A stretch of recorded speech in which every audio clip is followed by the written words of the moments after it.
cara minum kopi yang baik dan benar itu adalah yang memang tanpa gula manis gitu. Kita perlu nih sesuatu hal yang manis-manis gitu, tapi jangan sesuatu hal yang berlebihan, kan tidak boleh kan. Islam juga mengajarkan segala sesuatu itu hanya sesuai dengan kadarnya masing-masing gitu, tidak boleh berlebihan gitu. Nah, latahnya kita Indonesia ini kan kopi dicampur-campur nih Bang, campur susu dan lain sebagainya. Meskipun memang nikmatnya luar biasa sih kalau udah dicampur susu dan lain-lainnya kan. Adalah kenapa tidak sih anak-anak muda itu untuk terjun di sektor pertanian?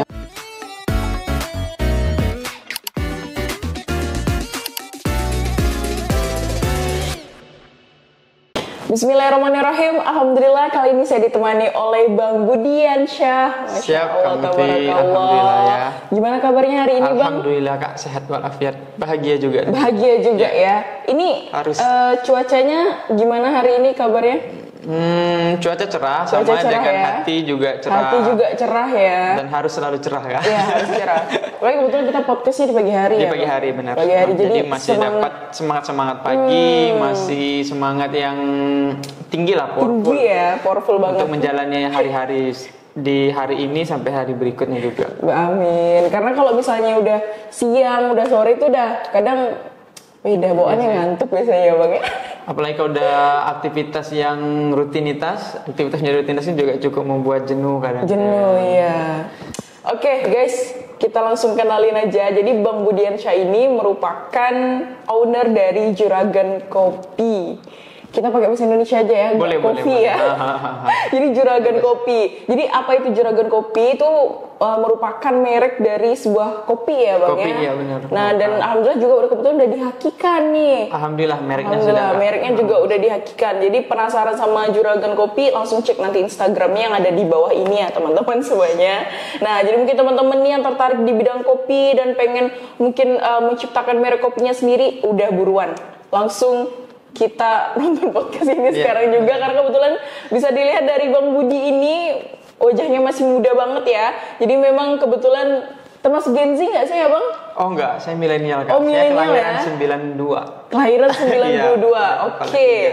Tapi masih muda banget ya. Harus, karena muda itu kan hanya hitungan usia kan, bukan soal hitungan usia kan, muda kan. Yang penting punya kreativitas, punya keinginan yang besar juga untuk perubahan. Itulah dia yang namanya muda. Jiwa muda bukan berarti umur juga ya Bang? Bukan ya. Oke, Bang Budi, nih boleh diceritain nggak nih apa latar belakang Abang nih sebelum Abang membuka bisnis perkopian ini?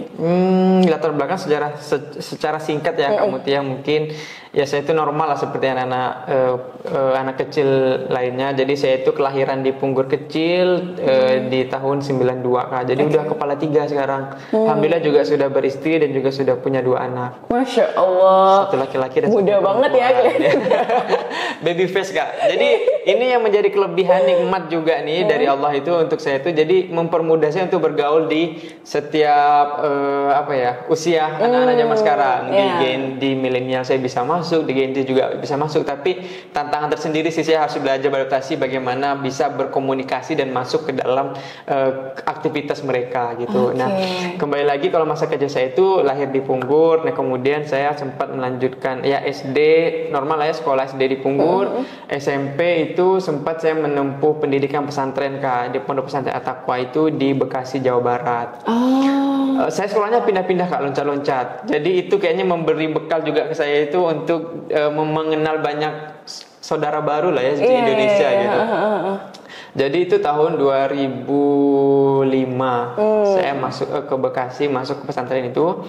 2 tahun sekolah itu saya kembali lagi ke Pontianak, ke Punggur. Saya lanjutkan sekolah di Sanawiyah, meneruskan yang 1 tahun tadi. Kemudian setelah Sanawiyah saya sekolah lagi ke Singkawang, masuk pesantren lagi, namanya Pesantren Makarimul Akhlak di Kampung Jawa, Singkawang. Jadi saya menempuh aliyah dan juga pesantren di situ sampai 3 tahun 2011. Kemudian setelah itu saya melanjutkan studi di Fakultas Ekonomi dan Bisnis Untan Pontianak. Wah, berarti memang ini ya Bang ya, maksudnya dari awal tuh memang sekolahnya berbasis agama ya.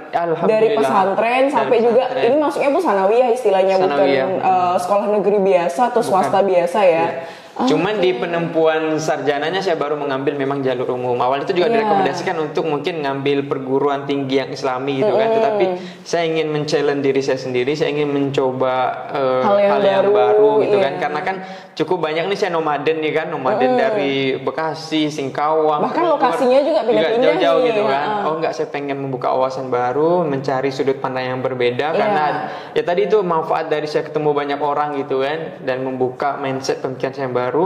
Nah, saya coba untuk menempuh pendidikan negeri untuk S1-nya itu ngambil di ekonomi dan bisnis. Ekonomi dan bisnis. Nah, ini kan menurut Abang ini ada sebuah tantangan baru ya dalam mengambil perkuliahan ekonomi dan bisnis. Banget.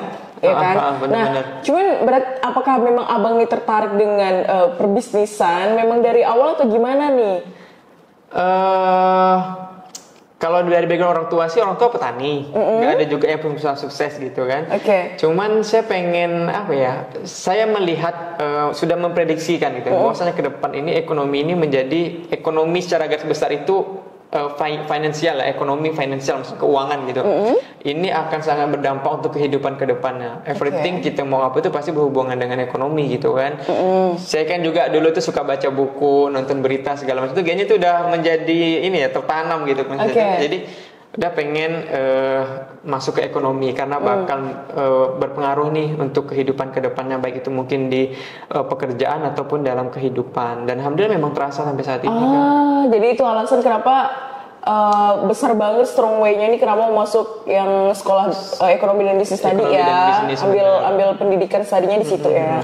Karena kan kita juga sering dengar pengalaman ya beberapa quote motivasi itu kan, kalau memang orang kaya, kita tidak dilahirkan dari orang kaya atau orang soleh, maka kita harus melahirkan anak-anak generasi yang kaya atau yang soleh dan juga soleha gitu. Jadi itu menjadi motivasi saya gitu, seperti itu. Wah, keren banget sih. Jadi memang dari situ. Nah, kemudian memang berarti latar belakangnya masih berpendidikan dan lain sebagainya tuh Bang. Nah kemudian apa nih yang menginspirasi Abang bisa buka merek Juragan Kopi gitu? Nah, saya kan kuliah itu cukup lama Kak. Saya di angkatan masuk itu 2012, tapi selesai itu benar-benar 2020, kurang lebih 8 tahun. 16 semester gitu. Awalnya sebenarnya ini cerita ini cerita yang awal-awal waktu saya sering banyak diundang gitu kan untuk bicara itu, sebenarnya ini saya ingin menjadi secret rahasia untuk saya itu, tapi sebenarnya ini bisa memotivasi teman-teman muda yang ada di Pontianak Kalbar khususnya. Begini, jadi yang menjadi faktor saya itu berada di injury time untuk DO gitu kan. Jadi masalahnya mahasiswa hampir DO loh Kak. Ini cerita benar mau DO, nanti jam 00 itu saya DO, pagi itu saya baru sidang. Nah kenapa ini membuat saya lama? Karena saya merintis Juragan Kopi ini dari tahun 2017-2018. Antara 2017-2018 itu berarti pas masih kuliah masih dong? kuliah semester 4 atau 5 gitu. Nah kebetulan saat itu di 2017 saya juga saya tuh sudah bekerja Kak. Saya bekerja di salah satu lembaga swasta. Jadi untuk ngebiayain kuliah tuh saya kerja. Merintis usaha juga, dan juga 2017 itu saya juga menikah. Jadi banyak faktor yang akhirnya saya harus merelakan dulu nih waktu kuliah saya ini akan lebih panjang gitu kan. Merintis usaha, membangun rumah tangga, membangun usaha, terus ya karena bekerja juga tadi. Wih, ngeri nih, berani ya. Nah, oke. 2000 itu semua 2017. Saya nikah 2017. Kalau kopi itu di awal 2018 baru saya rintis. Oh, berarti menikah dulu. Ini pas masih kuliah ya? Masih kuliah. Di semester keempat ya? Semester keempat. Jadi di usia 25 tahun itu saya udah beranikan diri untuk kuliah. Ya gimana ya? Tantangan gitu kan. Iya, ini tantangannya luar biasa banget sih. Nah, jadi berusaha juga untuk mandiri karena kan kami ya tadi itu kan bukan juga terlahir dari keluarga yang kaya raya gitu kan. Kita dari besar dari keluarga petani.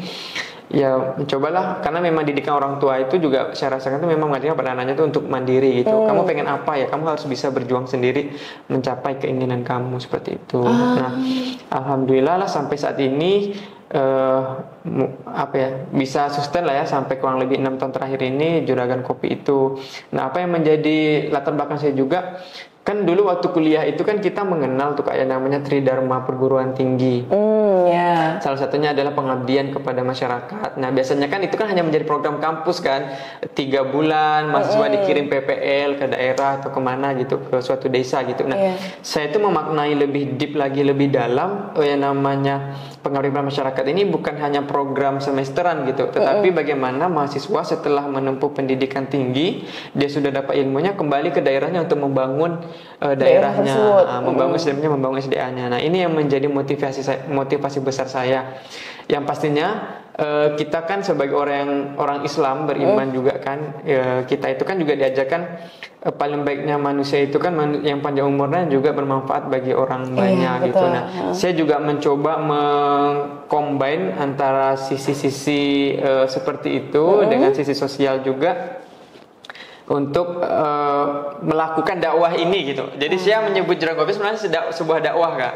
Nah, hanya mengemasnya dalam sebuah unit usaha gitu kan. Jadi dakwah ini untuk bisa disampaikan kepada masyarakat luas, karena dan di situ karena kan saya di Fakultas Ekonomi dan Bisnis, kebetulan konsentrasi saya itu adalah sumber daya manusia. Jadi saya juga melihat ternyata banyak anak-anak muda penganggur itu setelah lulus kuliah, mereka itu lebih memilih berkarir ke luar daerah. Mereka tidak kembali membangun daerahnya. Itu juga menjadi prihatin saya dan juga beberapa teman-teman di Punggur. Kenapa sih gitu? Dan harus ada yang men-trigger ini, harus ada yang mau jadi tumbal lah istilahnya di awal nih, yang mau berkorban gitu. Sehingga saya dan juga beberapa kawan-kawan itu memilih jalur itu. Jadi kembali ke daerah untuk membangun daerahnya. Nah, apa nih yang bisa kita kembangkan? Saya melihat itu adanya sumber daya alam, itu kopi tadi. Yang kita tahu kan kopi beberapa tahun terakhir ini sangat trennya luar biasa sekali, meningkat. Ya, awalnya kopi itu hanya menjadi mungkin gaya hidup bagi anak-anak muda, sekarang itu udah menjadi kebutuhan hidup. Dari wanita maupun laki-laki, yang muda sampai yang tua, semuanya udah nggak bisa tanpa kopi gitu. Sehingga wah, ini apa ya, bisa nih kita kembangkan. Dan juga saya melihat ini juga Kak, apa ya, saya itu merasa saat kami ini orang-orang Punggur kan mewarisi si pohon kopi di kebun gitu kan. Ini kan ditanam oleh nenek moyang atau kakek kami gitu kan. Kami itu kan orang anak-anak muda, saya ini Kak bisa jadi udah di generasi kedua atau ketiga gitu menerima ini. Maksudnya sepertinya Kak, saya coba jabarkan. Ini loh, seandainya saya ini orang tua yang zaman dahulu yang menanam kopi ini. Ini kan saya wariskan kepada generasi penerus saya di desa ini kan, anak-anak muda. Tetapi saya melihat kopi itu ya sama masyarakat hanya dipanen, dijual, dipanen gitu. Tapi tidak ada hilirisasi produk, tidak ada nilai tambah, tidak ada pengembangan gitu. Nah, seandainya nenek moyang ini masih hidup, mungkin mereka kan marah gitu kan. Kamu ini udah di era perkembangan teknologi sangat pesat sekali, informasi terbuka lebar, tapi kenapa sih yang saya wariskan ini tidak ada perubahan gitu? Betul-betul ya. Jadi saya itu mencoba menebus kesalahan mungkin secara general orang-orang yang mungkin tidak melihat di sisi itu, tetapi saya melihat situ, saya juga meyakini seandainya kalau saya aja tuh sebagai sisi orang tua yang memberikan, saya merasa dizolimi gitu. Nah, saya coba menebus kesalahan itu dengan membuat produk kopi Juragan ini menambah nilai tambahnya, terus membuat sebuah produk akhir, dan juga kita kan berusaha nih untuk memaksimalkan mata rantai produksi dari hulu hingga hilirnya, dari kebun, proses produksi sampai ke penjualan. Dan ini kami juga mengajak masyarakat sekitar, jadi memberdayakan petani, terutama kami itu yang menjadi sasaran saya adalah anak-anak mudanya. Nah, alhamdulillah saat ini sudah ada kurang lebih 5-6 orang anak muda itu terafiliasi dengan Juragan Kopi, yang bahkan mereka itu sudah memenuhi kebutuhan hidupnya itu dari hasil kopi ini gitu kan.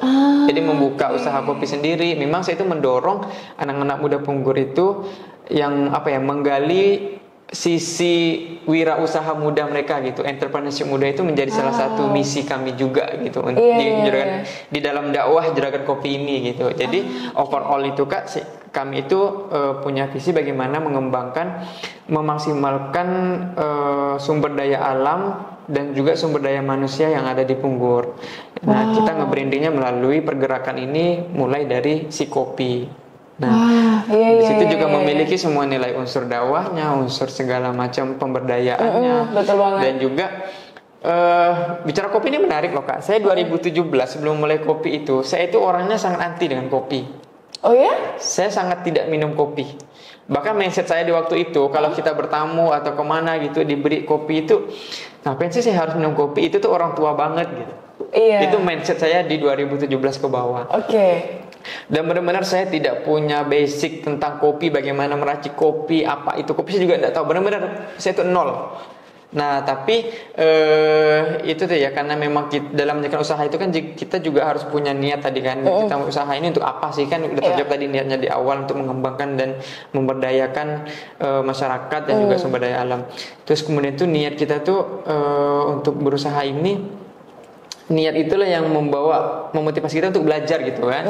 Karena di dalam kopi itu ternyata saya belajar satu hal, ada lagi nih challenge-challenge belajar ini semakin menantang gitu. Jadi awalnya itu saya tidak minum kopi, saya tidak tahu apa itu, bagaimana cara meracik kopi gitu. Jadi 2018 itu kami coba buat kopi bubuk kemasan. Kita coba testimoni dulu nih ke beberapa orang. Kita silaturahmi Kak. Jadi di waktu itu salah satu yang saya lakukan adalah, kita kan tidak punya ilmunya nih. Jadi harus saya lakukan adalah banyak silaturahmi dengan para senior-senior di industri kopi. Dan alhamdulillah saya banyak ketemu mereka, baik itu mereka dari barista ataupun yang punya kedai, yang punya kebun juga. Alhamdulillah mereka tidak pelit berbagi ilmu gitu. Bahkan rahasia-rahasia dapur pun mungkin mereka sampaikan juga dalam hal kopi ini. Sehingga saya melihat dan apa ya, ini juga menjadi apa ya, amanah baru, tantangan, atau saya dapat ilmu nih dari banyak orang gitu secara gratis, dan ini harus saya kembalikan lagi kepada orang-orang sekitar saya yang ingin belajar. Nah, sampai saat ini banyak orang yang belajar tuh ya, saya juga kasih bebas aja gitu kan kalau tentang kopi ya. Maksudnya tuh biar ini menjadi amal jariah bagi orang-orang yang sudah memberikan saya pengetahuan tentang kopi. Jadi waktu itu kita coba tes gimana ini kopinya kualitasnya seperti ini. Mereka dapat masukan, Bang Budi kalau pengen mendalami dunia kopi, jual kopi ya Bang Budi harus tahu dengan produknya Abang kan, harus luar kepala katanya. Kata beliau kan. Maksudnya tuh ya harus minum kopi, harus ini segala macam. Dan saya tuh waktu itu tidak terlalu minum kopi kan. Dan pertama kali Kak saya diajarkan cara minum kopi itu minum kopi yang pure natural kopi, tidak menggunakan gula atau pemanis lainnya. Pahit Kak. Iya, pahit itu. Nah, itu baru kopi seduh dengan yang metode kopi tiam ya istilahnya zaman sekarang. Pernah juga saya diajarkan untuk menseruput espresso. Espresso itu kan yang cuma 30 mili ke bawah. Itu lebih pahit. Lebih pahit lagi. Itu benar-benar ekstraknya. Dan alhamdulillah sejauh ini saya udah terbiasa Kak. Dan ternyata apa ya, itu tuh punya nilai ini juga, rahasianya tuh maksudnya sekarang kan anak muda ini mudah penyakitan ya, diabetes, kolesterol segala macam gitu. Iya betul banget. Nah ternyata cara minum kopi yang baik dan benar itu adalah yang memang tanpa gula pemanis gitu. Kita perlu nih sesuatu hal yang manis-manis gitu, tapi jangan sesuatu hal yang berlebihan, kan tidak boleh kan. Islam juga mengajarkan segala sesuatu itu hanya sesuai dengan kadarnya masing-masing gitu, tidak boleh berlebihan gitu. Nah sama juga gitu. Nah tapi kan sekarang anak muda tuh, saya juga edukasi kepada teman-teman yang ingin belajar kopi, kalau ingin minum kopi itu apa ya, orientasinya itu jangan hanya cari enak atau nikmatnya saja gitu, tapi healthy, kesehatannya itu jangka panjang juga perlu kita perhatikan sejak dini. Kopi kan juga bermanfaat juga ya Bang ya. Benar. Nah, untuk yang mau apa kolesterol tadi, terus yang mau ingin diet gitu juga bisa dari kopi. Udah panjang lebar kita bicara kemana-mana ini Kak ya. Ini bagus banget loh Bang. Maksudnya saya juga apa ya, kita saling sharing ilmu ya. Bang sharing ilmu ke saya dan juga teman-teman semuanya. Jadi memang ini luar biasa banget, karena kan manfaat kopi ini kan saya juga pernah baca sih Bang, itu kalau nggak salah dari Dr. Zaidul Akbar, itu bahkan beliau sampai pernah nyaranin minum kopi di pagi hari tapi no gula, nggak pakai gula, karena itu khasiatnya bagus untuk bahkan untuk melancarkan metabolisme juga bisa gitu. Nah latahnya kita Indonesia ini kan kopi dicampur-campur nih Bang, campur susu dan lain sebagainya. Meskipun memang nikmatnya luar biasa sih kalau udah dicampur susu dan lain-lainnya kan. Kakak mau saya buka nggak rahasia kenapa Indonesia atau orang kita mayoritas banyak dicampur-campur itu segala macam? Boleh dong. Ini kayaknya macam ya. Nah jadi seperti ini Kak, kita bicara tentang kopi nih ya. Jadi kopi ini kan salah satu komoditas yang digunakan oleh Belanda untuk menjajah Indonesia. Setuju? Setuju. Nah kan sejarahnya seperti itu kan. Nah jadi zaman dahulu kita itu dijajah oleh kopi yang tanam paksa, kerja rodi. Betul. Jadi waktu itu, ini secara singkat yang saya baca, sependek pengetahuan saya Kak Muti ya. Jadi memang kopi itu kan kita sama orang Belanda disuruh nanam nih. Orang-orang Indonesia yang mendahulu tuh kan di Jawa kan disuruh tanam. Terus kita yang panen, kita masyarakat panen nih. Tetapi produksi itu dilakukan dibawa ke negara mereka lagi kan, ke Belanda. Itu tidak diproses sampai akhir di Indonesia gitu. Betul. Nah, waktu itu orang Indonesia itu mereka tidak diperbolehkan mengambil hasil panen, mengkonsumsi hasil panen mereka, bahkan akan dihukum kalau ketahuan oleh si orang-orang Belanda ini kan. Nah, tetapi orang Belanda ini sudah tahu kopi yang berkualitas gitu. Jadi semua kopi itu dikirim ke Belanda. Orang Belanda ini, kenapa orang luar negeri itu minum kopi tanpa gula, minum kopi yang ada harga yang sampai jutaan gitu mereka beli, karena mereka mengejar sehat. Nah, kopi yang dikirim keluar ke Belanda tadi itu adalah kopi-kopi yang kualitas tinggi gitu. Sehingga orang Indonesia ini kan juga tidak bisa menikmati itu kan, sehingga mereka tuh kadang ini miris Kak ceritanya tuh, mereka itu dapat kopi yang udah tidak layak konsumsi sebenarnya. Jadi yang mungkin sisa-sisa seperti itu, yang mungkin gosong atau apa segala macam. Ya mereka tuh penasaran kan, ini orang Belanda kenapa sih kita disuruh nanam, kita panen tapi dikirim lagi ke negara mereka di sana kan, penasaran orang Indonesia nih. Sehingga kita itu nenek moyang itu dapat kopi yang ibaratnya itu tidak layak konsumsi lah, bahasa kasarnya tidak layak konsumsi. Nah, mereka penasaran, cobalah produksi, ditambahlah dengan gula, ditambah dengan pemanis-pemanis alami yang ada di zaman itu gitu. Bahkan ada juga yang kopi campur jagung, beras, segala macam, kelapa. Nah, itu banyak loh Kak. Itu menjadi budaya di beberapa daerah di Indonesia, apalagi di Pontianak dan Kalimantan Barat. Wah, jadi itu ceritanya serius? Iya, benar. Nah, jadi orang Indonesia itu, kemudian maka dari itulah di saat ini kami dulu itu teman-teman pegiat kopi itu kita harus gantian nih menjajah Belanda dengan kopi gitu. Bukan kita nih ngajak perang ya, maksudnya istilahnya tuh ini kayaknya perlu di-describe. Maksudnya tuh sekarang Indonesia ini kan menjadi salah satu negara penghasil terbesar kopi dunia Kak. Setelah Brazil, Vietnam, kita itu ada di urutan 3 atau 4 gitu. Nah, kita kan juga ekspor kopi ke luar negeri kan. Nah, tapi alhamdulillah sih sejauh ini masyarakat kita juga udah teredukasi bagaimana menghasilkan kopi bercita rasa yang tinggi, berkualitas tinggi gitu, sehingga ya udah sampai juga ke kita itu minum kopi yang tanpa gula dengan metode seduh yang V60 lah segala macam, milk base ataupun espresso base seperti itu. Nah, itu cerita mirisnya. Jadi orang kita tuh mereka penasaran kan, pengen nikmati kopi. Jadi saya juga baru tahu berapa tahun yang lalu itu cerita seperti itu. Wah, ternyata miris banget ya ceritanya. Dan sebenarnya juga kopi itu tidak bisa terlepas dari dakwah Islam Kak. Nah, apa tuh? Karena kita tahu kalau secara kopi secara singkat, mungkin di YouTube banyak referensi nih ya, mungkin saya takut salah juga. Kopi itu kan dari Ethiopia kan, kemudian dia itu bisa menyebar seluruh negara itu karena dari hasil perdagangan. Iya. Jadi tren kan, trading gitu, perdagangan antar negara yang dulu orang Belanda kadang nyari ke Indonesia, nyari rempah, mereka sambil bawa kopi itu. Karena tanah kita subur ya Bang. Kita subur. Nah, terus juga ulama-ulama salaf itu kan mereka riadoh malamnya itu menggunakan kopi. Jadi untuk menghalau kantuk, untuk bisa tetap terus terjaga di malam hari untuk beribadah, ya mereka menggunakan kopi.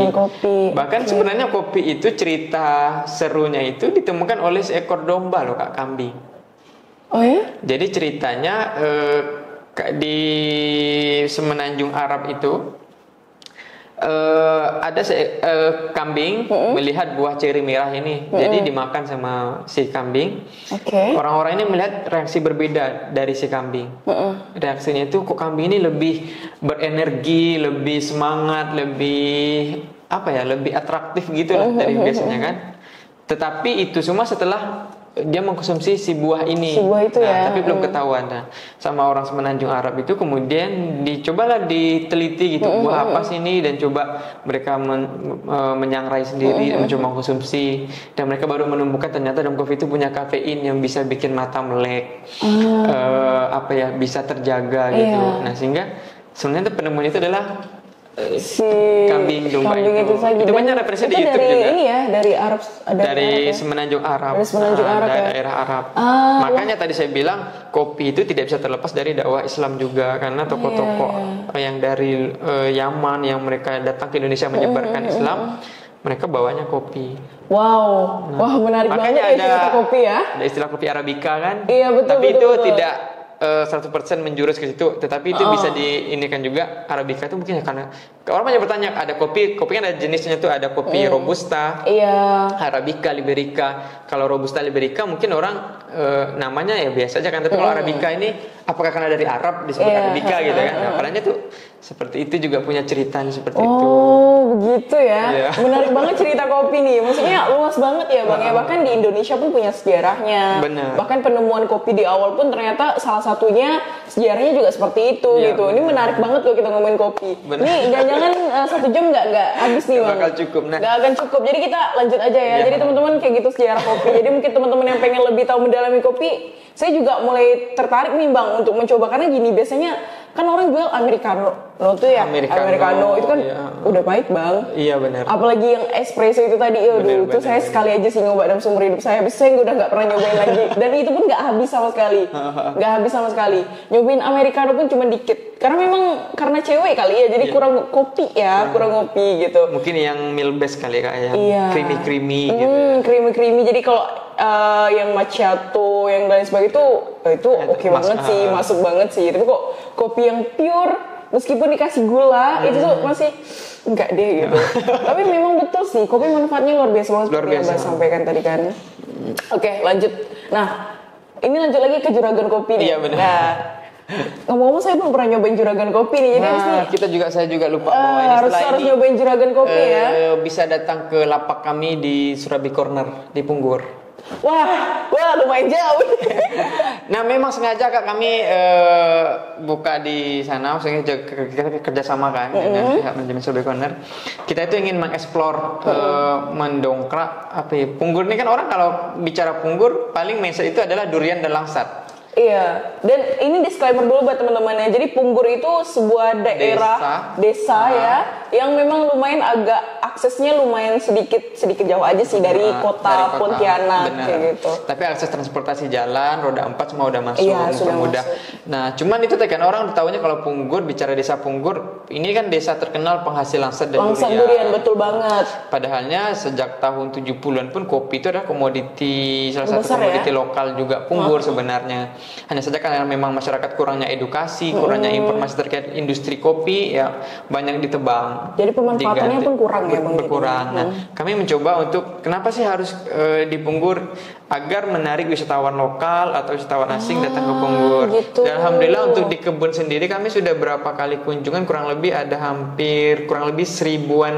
pengunjung dalam beberapa batch kunjungan ya. Iya. Jadi di kebun itu kami buka kayak model konsep agroeduwisata gitu kan. Tapi ini masih belum terbuka everyday, tapi masih PO gitu kan. Bisa kalau ada komunitas atau sekolahan Bang kita ingin field trip nih ke kebun kopi, ingin belajar tentang itu, ya boleh. Jadi kita schedulekan waktunya, atur waktu.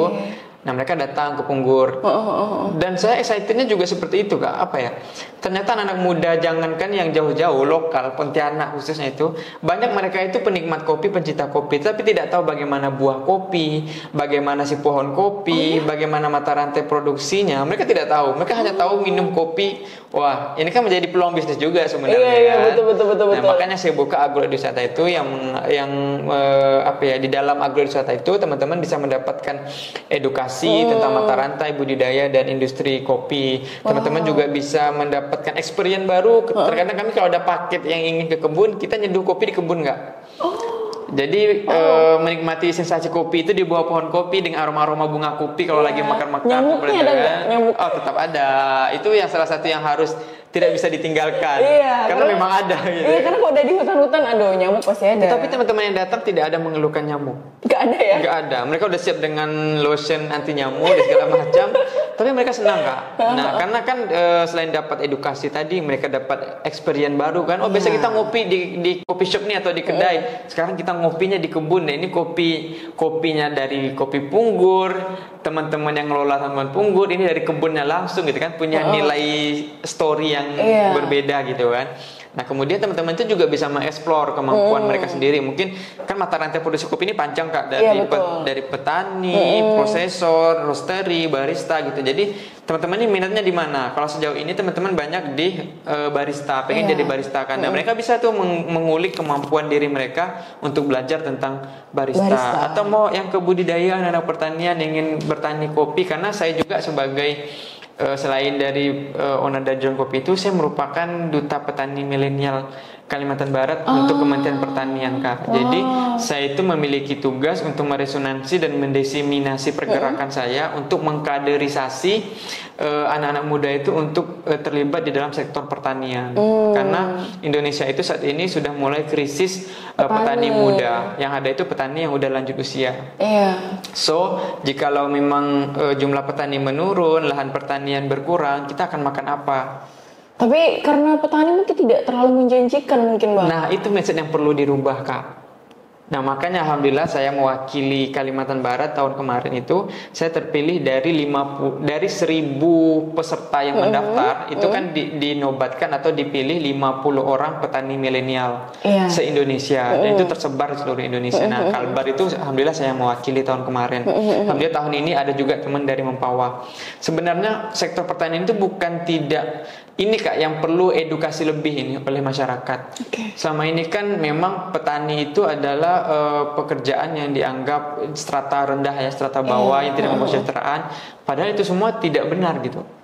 Kenapa saya bilang tidak benar? Ya saya aja bangga menjadi seorang petani. Alhamdulillah saya bisa sustain sampai saat ini. Saya jadi seorang petani, ya tidak selalu saya megang parang atau megang cangkul atau selalu di kebun. Sesekali saya juga ada di panggung, sesekali saya juga mobilisasi antar pulau untuk meresonansi gitu kan. Dan teman-teman milenial yang tadi ini saya juga baru ketemu itu, bahkan mereka itu ada yang usia 25 tahun bahkan jadi eksportir muda Indonesia. Mereka buat gula aren, mereka mengembangkan komunitas lokal masing-masing, dan itu ada loh Kak. Bahkan anak muda yang usia ya tadi 20-25, mereka itu bergerak di sektor pertanian. Dan sejauh itu sudah membuka mindset saya kalau memang mengatakan pertanian itu tidak membawa kesejahteraan itu tidak mungkin. Buktinya banyak kok anak-anak orang petani tapi orang tuanya petani tapi anaknya sekolah dokter, kuliah kedokteran, anaknya jadi pilot, anaknya jadi guru. Benar nggak? Kenapa kok bisa nah, sebenarnya edukasi ini yang perlu sering-sering kita bumikan. Nah, siapa sih yang bilang petani? Kalau memang petani memang tidak bisa membawa kesejahteraan, kenapa anaknya bisa kuliah sampai S3, bisa jadi dokter, bisa jadi doktor gitu kan? Bisa jadi petinggi negara. Pak Khairul Tanjung anak singkong. Beliau punya unit usaha yang sangat menggurita sekali di Indonesia kan? Luar biasa banget, bahkan anak di sini udah nyampe kan? Benar. Nah, kenapa tidak gitu kan? Apa ya?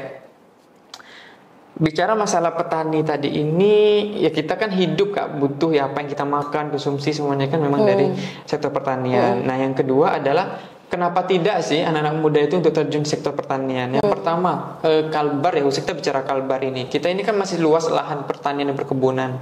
Jadi bisa banyak diekspor, dan kita juga banyak tanaman-tanaman endemik lokal yang bisa kita eksplor, bisa kita kembangkan. Tanah kita subur. Kemudian sekarang kan teknologi udah sangat canggih sekali Kak. Sekarang kita sudah mengenal yang namanya urban farming. Mereka yang tinggal di kota tidak punya lahan, mereka bisa menggunakan konsep urban farming kan? Terus ada juga yang namanya smart farming yang tidak perlu, yang menggunakan teknologi untuk penyemprotan apa segala macam hama itu menggunakan teknologi.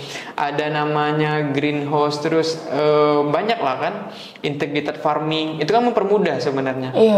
Kenapa tidak? Hanya saja memang ya karena tadi itu mindset ini PR panjang sih, PR besar yang perlu kita rubah. Tetapi insya Allah lah dari yang makanya saya bilang tadi, kopi ini menjadi dakwah kami, dakwah untuk orang-orang petani lokalnya agar mereka tumbuh dan berkembang, anak mudanya juga menjadi wirausaha, terus juga mereka yang punya dapat pendidikan, kesempatan bersekolah tinggi, ayo untuk kembali ke daerahnya gitu, bangun daerahnya, lihat nih, karena kalau bukan kita siapa lagi, kalau bukan sekarang ya kapan lagi? Betul banget sih, karena kalau kita lihat luasnya memang luar biasa ya untuk petani ya Bang ya, karena petani kan bukan hanya di sawah saja nih. Petani kan kan memang melebar ya Bang ya, entah itu petani buah, petani kopi dan lain sebagainya. Benar. Bahkan untuk masuk ke sektor peternakan itu juga masuk dalam sektor pertanian, Kak. Peternakan juga masuk Masuk dalam ke dalam pertanian. ya. Jadi teman-teman saya yang daerah Jawa, mereka juga banyak tuh lulus SMK, mereka tidak ada yang kuliah, ada juga yang kembali daerahnya tuh yang peternak kambing. Awalnya dari 3 ekor, 4 ekor, sekarang sudah sampai punya ratusan kambing. Wow, Dan jadi juragan domba. Oh, banyak Kak itu. Dan memang lagi-lagi kalau mengatakan petani itu tidak bisa membawa kesejahteraan, salah besar. Iya sih, betul banget. Karena sebenarnya membawa kesejahteraan itu petani. Bayangin aja kok nggak ada beras dari mereka, kita makan apa ya kan? Bener. Iya kan? Itu. Ya, karena mungkin kerjanya tadi mungkin di sawah, kotor-kotoran ya, mungkin ya seperti itulah realitanya memang. Kalau kayak buah aja sekarang udah lumayan ya Bang harganya ya sekarang. Banget, Ya. Kak. Kalau dulu mudah banget dicari, mau musim apapun ada aja, dan harganya pun ya maksudnya murah-murah gitu. Bahkan untuk harga kopi lokal sendiri ya, kopi yang Punggur itu sendiri di desa saya itu dari 2018 itu saya masih dapat harga 27.000 sampai range 30.000. So sampai saat ini harga kopi itu per kilo sudah di angka 65.000. Tren 6 tahun 5 tahun terakhir ini trennya naik terus gitu. Karena tadi kebutuhan kopi itu tinggi. Jadi sekarang itu saya juga kembali lagi bicara tentang kopi nih Kak ya. Jadi saya tadi tuh belajar tentang minum kopi. Pertama belajar minum kopi, yang kedua saya belajar nyeduh kopi. Ternyata harus ini tahu. Kemudian saya belajar tentang merosting kopi. Saya belajar karena kopi ini kan dia juga punya level roastingan atau goreng masing-masing Kak. Jadi saya belajar tuh. Kemudian saya belajar baristanya. Udah lengkap saya belajar di situ. Nah, tadi bicara dengan pertanian, ternyata kita tuh butuh kuantitas yang besar ini untuk supply chain ke depannya gitu kan. Nah, faktor harga naik ini karena kekurangan tadi itu ya, kekurangan petani juga ujung-ujungnya, kekurangan lahan pertanian perkebunan kopi sehingga itu naik. Nah, makanya sekarang saya kembali lagi ke sektor hulunya. Saya belajar tentang budidaya, bagaimana pengembangan menanam kopi. Dari pembibitan sekarang saya alhamdulillah sudah menguasai lah ilmunya, dari pembibitan sampai perawatan sampai kopi itu bisa dinikmati. Dan sekarang saya dan alhamdulillah itu juga punya potensi nilai usaha Kak, menjual bibit itu kan. Kita bisa jual ke orang yang ingin nanam kopi, kita bisa jual paket pendampingan pelatihan. Yang terpenting lagi adalah kenapa saya mengajak masyarakat itu, kita juga membagikan bibit kopi secara gratis dengan beberapa kelompok tani. Kemarin sudah saya lakukan. Saya itu mendorong kami itu di Punggur itu juga mengalami banyak masalah gitu. Jadi sebenarnya Kopi Juragan itu hadir tuh dari mencoba untuk mengatasi berbagai masalah yang saya temukan. Masalah perekonomian, masalah sosial, masalah lingkungan. Masalah ekonomi tadi itu ya masyarakat yang tidak menambah nilai proses produksi sehingga kopi tidak punya nilai tambah kan. Jadi kita coba tambah nilainya sehingga itu menjadi masalah ekonomi yang saya temukan. Kedua, masalah sosial itu ya tadi anak-anak muda tidak membangun daerahnya kembali, itu kan masalah sosial yang bermasalah. Ketiga itu masalah lingkungan. Masalah lingkungan adalah alih fungsi lahan. Nah, banyak lahan-lahan lokal di daerah saya itu udah mulai alih fungsi menjadi perkebunan sawit, sektor properti, perumahan segala macam, sehingga masih banyak, tapi masih tersedia juga lahan-lahan pasif masyarakat yang bisa ditanami gitu kan. Makanya saya mengedukasi untuk melakukan penanaman kopi. Karena menanam kopi ini kita tidak hanya bicara menanam kopi, sebenarnya kami itu mengkampanyekan menanam kopi itu adalah menanam kebaikan. Ya memang kebaikannya mungkin tidak bisa langsung dirasakan, tetapi kalau ini sudah menghasilkan kebaikan untuk yang menanam si petani dan juga kebaikan untuk banyak orang, terutama dari lingkungan tadi. Jadi lagi-lagi inilah dakwah kami dengan Juragan Kopi gitu. Tapi kalau si kopi ini dia dipanen tuh biasanya berapa lama Bang? Kopi ini kan juga termasuk selain tanaman produksi, dia juga merupakan tanaman konservasi. Kopi sangat cocok juga di lahan gambut dan dataran rendah.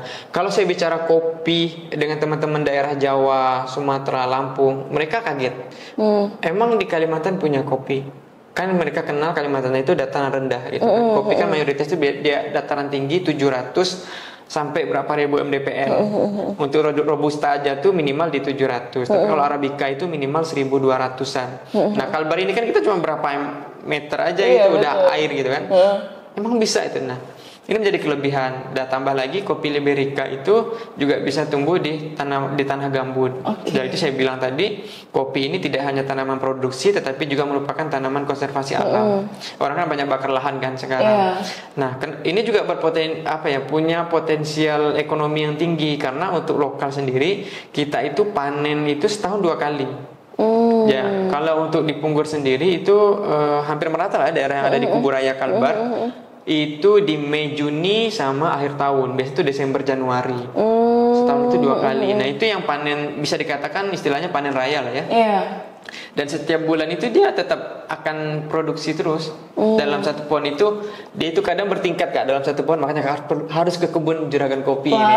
Iya, dan cerita Abang saya juga mulai penasaran nih dari cerita-cerita Abang nih. Kalau datang pagi-pagi itu kayak kemarin saya sempat posting di Instastory saya itu, jadi saya juga kaget itu. Saya datang awal ke kebun, saya lihat pancaran matahari pagi itu menembus celah-celah dedaunan pohon-pohon itu kan, jadi ini pemandangan yang subhanallah indah sekali gitu kan, pagi hari gitu udah disuguhkan pemandangan seperti ini. Ternyata tidak rugi loh jadi petani. Datang ke kebun tuh tidak mumet dengan pekerjaan Kak, tapi itu udah bahagia gitu kan. Nah, saat ini saya bicara pengalaman saya kemarin ya ke kebun ya.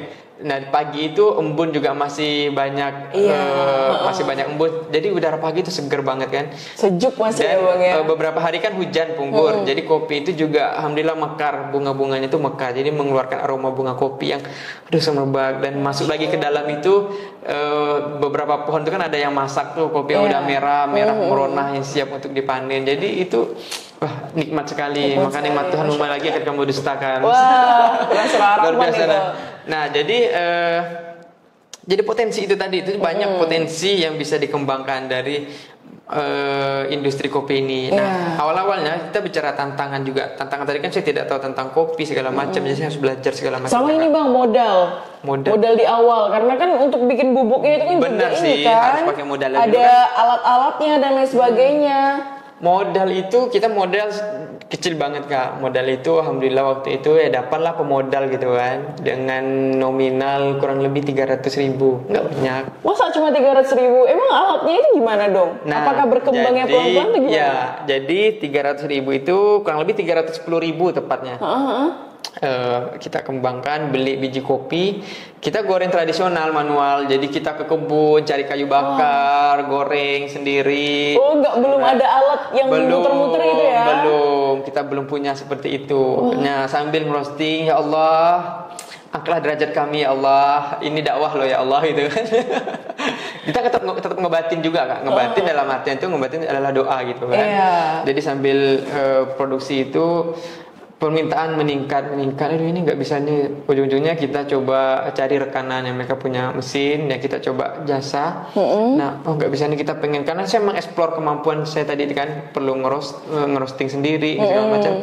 Ya alhamdulillah kita coba cari beberapa relasi, kita dapat support kemarin, bantuan mesin penggorengan. Jadi udah mesin sendiri, menggiling sendiri, kemasan segala macam. Dan alhamdulillah sih Kak, hasil ngebatin saya 6-7 tahun lalu itu perlahan Allah kabulkan gitu. Masya Allah. Nah, dan ini juga sih yang buat saya itu konsisten. Kadang kan teman-teman itu sulit untuk memulai. Dan saya di fase ini bukan sulit sih, tantangannya itu bagaimana bisa bertahan. Karena kan ujiannya sangat banyak sekali gitu kan. Nah, udah memulai dan bertahan. Semoga ini bisa secepat selesai, kita bisa langsung ekspansi lebih besar-besaran. Iya, karena sejauh ini kan masih di Serabi Corner itu tadi ya. Iya benar. Apakah ada distribusi ke tempat lain? Kalau untuk menikmati kopi itu ada beberapa titik teman-teman anak muda Punggur tadi itu, ada yang di Kuburaya, ada juga yang di Pontianak. Jadi ngelapak sendiri pakai motor, konsep kopi motoran. Bukanya cuma malam karena kita mengambil view anak-anak Gen Z kan, suka nongki-nongki gitu. Nah, jadi mereka buka tuh lapak, ada 2 lapak seperti itu. Kita ngedorong sih ya anak-anak muda Punggur biar jadi wirausaha muda sejak dini. Itu sih menarik. Tapi sejauh ini ada niat ke depannya akan distribusi kemana aja nih kira-kira? Apakah bakal mau nitip ke mungkin minimarket yang besar? Nah, kalau untuk legalitas tadi kan kita juga udah lengkap. Sebenarnya itu udah bisa juga masuk ke beberapa retail modern. Cuman ya memang karena perlu budgeting kapital yang cukup besar. Karena kuantitas tadi balik-balik ke kuantitas. Jadi memang ada sih di beberapa retail yang kita coba titipkan, dan juga kadang kalau pembeli sih biasanya by sosial media aja sih kadang kalau mau itu. Oke. Atau di beberapa outlet yang tadi kan kita juga tetap ada kopinya itu bisa dapatkan di sana. Atau lebih mudah kadang ya ngejapri lah biasanya teman-teman gitu kan. Lihat konten kita, Bang pengen kopi, pengen coba, ya udah kita COD misalnya gitu kan. Ya masih apa ya? Ya gitulah, organik dan adaptasi teknologi itu ya sudah mulai lah. Iya. Karena biar gimana pun ini benar-benar merintisnya luar biasa ya. Karena memang dari goreng manual itu bakalan capek banget sih tangan ngegorengnya kan. Banget Kak. Itu biasanya sampai 1 jam itu baru bisa matang kopinya. Setelah pakai mesin ini 15 menit sudah matang. Iya betul banget, karena secara merata beda banget ininya. Ditambah lagi capeknya udah beda. Lagi. Nah, wah, alhamdulillah keren sih banget terbantu sih. kan. Ini udah sekitar jalan 7 tahun ya Bang, berarti ya Bang ya? Iya. Nah ini juga Kak, tantangan saya itu juga harus apa ya, kita itu pasti tidak terlepas dari apa ya, ujian-ujian itu kan eksternal, internal juga gitu kan, orang-orang dekat kita. Jadi saya waktu belajar beberapa guru-guru kopi saya itu, buat kamu ini kalau belajar kopi harus fokus dong katanya kan. Kamu itu pengen pengembangannya di posisi mana gitu, pengen jadi apa gitu kan. Harus ngambil satu bagian gitu kan. Tapi saya enggak Kak, saya itu orangnya itu penasaran saya itu tinggi gitu. Makanya saya itu ingin belajar semuanya, saya itu bablas gitu dari hulu sampai hilirnya. Pokoknya saya mau belajar gitu kan. Tapi enggak bisa, kamu itu harus fokus gitu kan. Ya pokoknya saya fokus saat belajar tentang roster, saya fokus gitu kan. Belajar tentang ini saya fokus lagi. Nah, fokus saya itu di situ gitu. Tapi semuanya itu saya pelajari. Dicoba semuanya. Dicoba semua. Jadi tujuan saya apalah? Tujuan saya adalah minimal saya mengetahui batas standarisasi ya. Dan saya kan juga ketemu langsung dengan customer saya kan. Jadi saya tahu permintaan mereka itu seperti apa. Saya bisa membuat ya intinya standarisasi produk yang saya keluarkan. Kemudian semoga nanti ke depannya kopi Juragan sudah semakin membesar, bisa meng-hire banyak tenaga kerja, bisa memberdayakan orang-orang sekitar. Nah, saya kan sudah bisa punya SOP. Seperti ini dan kalaupun mungkin ada orang yang ingin menguji mungkin atau ada ujian lah ibaratnya kan ini atau ingin merusak produk kita lah kan, kita sudah bisa menjaga dari sejak dini gitu. Itu tujuan saya mengetahui. Dan saya juga pernah dapat pembelajaran dari Dokter Andika Sediawan. Nah, beliau pernah menyampaikan, alhamdulillah beliau orang Bogor kan, saya ketemu di Pontianak kemarin. Itu 2018 saya ketemu. Pesan beliau adalah, Bang Budi, kalau memang ingin menekuni industri kopi, jadilah orang yang paham kopi itu dari A sampai Z. Kalau mau tekun tentang teh misalnya kan, perdalami A sampai Z. Karena harus ada pembeda antara Bang Budi yang juga mengelola kopi. Kan pasti banyak kompetitor lain kan dengan usaha yang sama, proses yang sama juga kan. Tetapi Bang Budi harus punya nilai lebih gitu. Jadi pun kalau berbarengan semua itu memahami A sampai Z, yang si A, yang si B ini juga memahami A sampai Z, Bang Budi harus tahu lebih dalam lagi. A ke dalamnya, B ke dalamnya, C ke dalamnya, seperti itu. Jadi, oh ya benar ya. Dan alhamdulillah pesan beliau itu saya amalkan dan hasilnya saya rasakan saat ini. So saat orang yang mau belajar tentang kopi, mau belajar di mana gitu kan, saya udah bisa mengambil bagi-bagian yang mereka inginkan. Dan yang kedua, kalau orang pertama ketemu saya kita bicara kopi itu tidak percaya kalau saya itu tidak tahu tentang kopi 2017 ke bawah. Wah, dari orang yang nggak peminum kopi sampai buka dan punya merek Juragan Kopi ini luar biasa banget sih. Bener. Maksudnya gimana ya, dari kita yang nggak mau minum kopi sama sekali gitu loh, terus buka kayak gini kan suatu hal yang ini ya gitu. Dan memang niatnya juga tadi inspirasinya memang untuk membangun lagi kembali lagi ke daerah itu tadi. Ke daerah kita tuh berusaha untuk menjadi manusia yang bermanfaat Kak, untuk masyarakat sekitar, untuk lingkungan. Dan sebenarnya untuk belajar itu tidak terlalu sulit juga sih. Sebenarnya kan kuncinya itu hanya satu kan, di Al-Quran juga udah disampaikan. Sesungguhnya Allah itu tidak akan merubah suatu kaum kecuali dia merubah dirinya sendiri gitu. Nah, saya ingin menjadi seorang yang expert tentang kopi ya, saya harus mulai dari merubah diri saya itu. Mulai yang dulu tidak minum kopi yang setiap hari itu saya tidak bisa kalau satu hari aja itu tidak ketemu orang tidak bahas tentang kopi gitu. Jadi harus bicara tentang kopi gitu. Tapi sekarang ngomong jadi tiap hari minum kopi jadinya. Bahkan saya udah kecanduan banget. Satu hari kadang kalau udah jam 10, jam 11 nggak ketemu kafein itu saya udah mulai sakit kepala. Wah. Gak ketemu kafein jadi sakit kepala ya. Karena kan kita juga kopi robusta kan. Robusta kan yang paling tinggi tuh kadar kafeinnya. Dan orang Kalbar pun juga udah sangat dominan itu. Jadi saya tuh memang harus, karena kalau udah lagi di luar nih lupa bawa kopi, biasanya di tumbler tuh saya udah ready dari rumah bawa kopi kan. Tapi kalau udah telat itu ya nyari nih kopi shop atau kedai-kedai, saya mintanya yang strong. Jadi penghilang stresnya pun kopi juga ya? Kopi, jadi butuh berdiam diri tuh ngopi, itu cari inspirasi.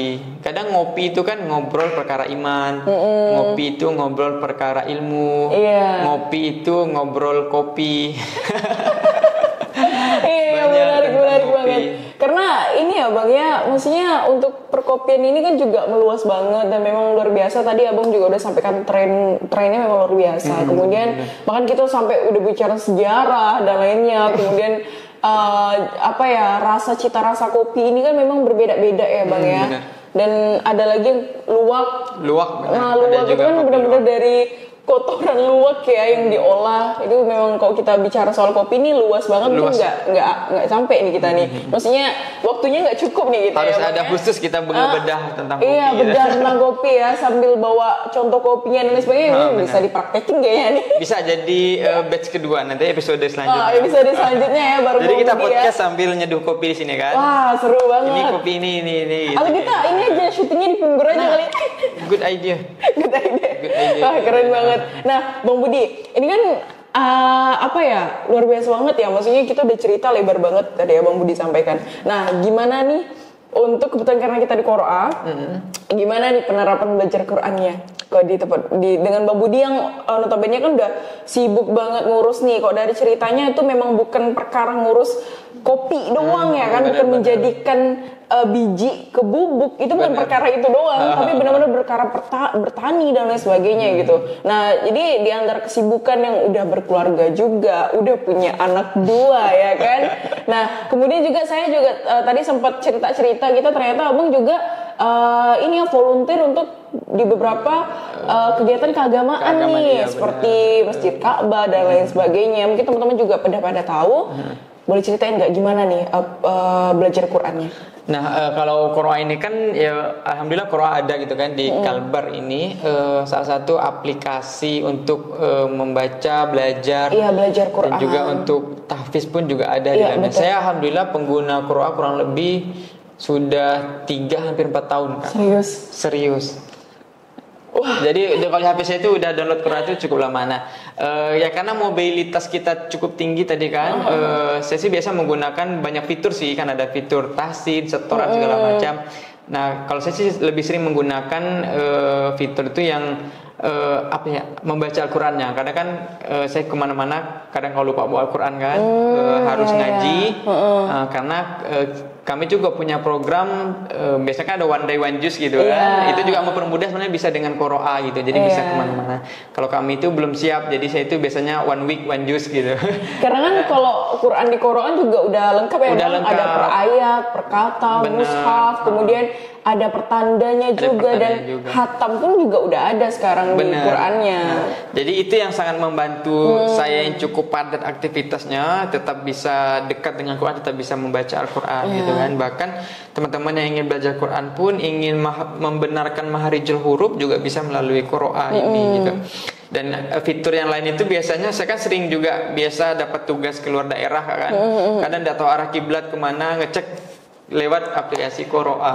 Jadi memang sangat terbantukan sekali dengan Qoroa ini. Berarti Abang juga termasuk orang yang memanfaatkan teknologi untuk belajar Quran ya Bang? Iya benar. Karena kan memang maksudnya kita udah hidup di eranya teknologi itu kan. Dan sekarang pun ya masih kita harus kalah dengan aplikasi yang lain sih, belanja dari rumah ini segala macam. Kita jangan sampai terbuai dengan kemudahan itu, tetapi sampai lupa dengan cara mengaji atau belajar fikih apa segala macam kan bisa juga melalui handphone dari tablet yang kita miliki, bisa belajar dari rumah gitu kan. Nah, jangan harus talent lah. Jangan hanya nonton gosipnya atau belanja online-nya gitu kan, tetapi untuk kajiannya, belajarnya juga harus tetap dong di rumah. Karena untuk HP yang kita gunakan pun di akhirat nanti mungkin pasti dipertanyakan ya bang. Dipertanggungjawabkan. Pertanggungjawabkan sejauh mana kita menggunakan ponsel ini, sejauh mana kita menggunakan alat-alat lainnya lah, elektronik lainnya yang kita gunakan di dunia tentunya ya bang ya. Bener. Wah keren banget, berarti memang udah mulai memanfaatkan teknologi bahkan harus lagi kan ya tadi anak muda itu dekat dengan informasi, dekat dengan teknologi lah. Kenapa tidak anak muda masuk ke dunia wirausaha? Kenapa tidak anak muda masuk ke sektor pertanian? Kenapa tidak anak muda itu bisa maju 1000 langkah dari anak muda yang lainnya gitu. Iya luar biasa. Ini ceritanya menarik banget sih untuk perkopian dan kisahnya juga, tantangannya juga luar biasa banget ya bang ya. Untuk pendistribusiannya, untuk pengelolaannya dan lain sebagainya memang namanya bisnis ya bang ya, tentu pasti ada tantangannya. Apalagi untuk kopi ini sendiri memang ditambah tadi abang juga udah cerita kalau di Kalimantan Barat ini kita dataran rendah ya bang ya, itu punya punya tantangan tersendiri lah dalam penanaman kopi dan lain sebagainya. Jadi cuman yang pasti kalau yang saya tangkap di sini bahwa apapun tantangan dan lain sebagainya, insya Allah pasti akan ada jalannya ya bang ya. Jadi 7 tahun. Innamal usri yusra kan. Iya. Sesungguhnya setelah kesulitan akan ada kemudahan. Iya. Bayangin loh teman-teman 7 tahun beliau merintis dari manual dan lain sebagainya sampai udah punya alat sendiri dan juga nge-hiring kayak karyawan dan juga terafiliasi sama beberapa teman-teman yang memang punya kebunnya sendiri. Abang bantu untuk udah ayo sama-sama kita sukses bareng, kita jadi membangkitkan jiwa wirausahanya itu tadi ya. Iya, wah luar biasa banget. Mungkin teman-teman yang mau udah mulai tertarik nih buat punya merek kopi sendiri, bikin kopi, yang suka ngopi ya kan. Ini awalnya nggak suka kopi loh, tiba-tiba jadi suka kopi. Ya mungkin bisa hubungin abang juga ya bang ya untuk tanya-tanya. Ini sangat terbuka banget, sangat banget terbuka ya sekali karena saya juga aktivitas selain ini ya, saya pengacara kak, pengangguran banyak acara. Udah serius ya nanggapinya, kan beliau SE ya bukan SH ya. Jadi paling aktivitas saya itu enggak pengangguran dong bang. Abang kan tiap hari ngurusin ini juga, ngurusin kopinya, gimana dibilang pengangguran? Aduh, ada-ada aja. Oke bang, ini mengingat waktu ya. Ya siap. Mungkin kita bikin batch 2 ya di sini ya. Iya benar. Ngomongin soal kopi luar biasa banget. Nah, mungkin lebih ke closing statement aja, pesan untuk teman-teman yang pengen buka usaha sih. Untuk teman-teman semua, untuk ingin membuka usaha, intinya adalah tidak ada rencana yang sempurna sebelum kita eksekusi. Jadi apapun planning kita, cepat ambil langkah kecil untuk menggapai cita-cita besar teman-teman gitu. Kalau tidak dimulai dari sekarang, maka mimpi teman-teman itu akan hanya menjadi sebatas mimpi, akan mengawang gitu. Insya Allah dalam kesulitan pasti ada kemudahan, dan itu datangnya berbarengan. Saat teman-teman mungkin tidak tahu caranya, tidak tahu ilmunya, maka carilah orang-orang yang tahu tentang hal tersebut. Maka bersilaturahmilah, maka kunjungilah mereka, bangun komunikasi, belajarlah dengan mereka. Insya Allah akan mempermudah langkah teman-teman dalam berproses menuju impian teman-teman. Dan satu kata-kata dari saya untuk teman-teman, jangan protes dengan proses.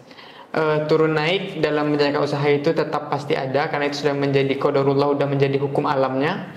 Tetapi dalam setiap ujian yang teman-teman temui itu akan menjadi anak tangga untuk teman-teman sampai pada posisi-posisi tertinggi dalam pencapaian teman-teman. Jadi jangan lupa juga untuk selalu melibatkan Allah dalam setiap kegiatan atau usaha teman-teman lakukan, karena kita manusia tidak punya kekuatan daya dan upaya, semuanya datang dari Allah Subhanahu wa taala.